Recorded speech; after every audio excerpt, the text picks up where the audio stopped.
নমস্কাৰ অভিশ্বৰ চেনেলটোলৈ মই সকলোকে স্বাগতম জনাইছোঁ। আজি মই আপোনালোকৰ মাজলৈ অন্য এটা ভিডিঅ' লৈ আহিছোঁ। আজি মই আপোনালোকক বৰা চাউলৰ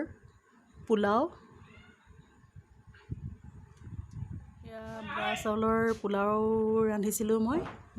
তাকে আমি এতিয়া খাই লওঁ, আপোনালোকক পুনৰ লগ পাই আছোঁ।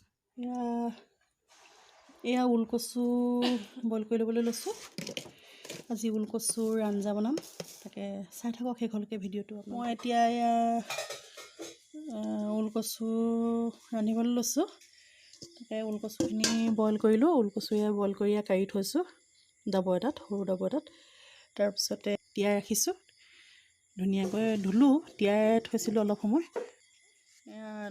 জীয়া গৰৈ মাছ হ'লে ধুনীয়াকৈ বাছি থৈছোঁ। এয়া ফ্ৰাই কৰি মই ওলকচুৰ লগত দি দিম। আৰু এয়া মই ওলকচু জীয়া মাছৰ লগত ঔটেঙা দি ৰান্ধি থৈছোঁ। খাবলৈ বৰ সোৱাদ হয়। এয়া দাংবডি আলু ভাজি থৈছোঁ, আৰু লগতে এয়া ধৰিঅনা পথাৰৰ মাছ ফ্ৰাই কৰি থৈছোঁ। এয়া মই পথাৰৰ পৰা ধৰিঅনা মাছ ভাপত দিছিলোঁ।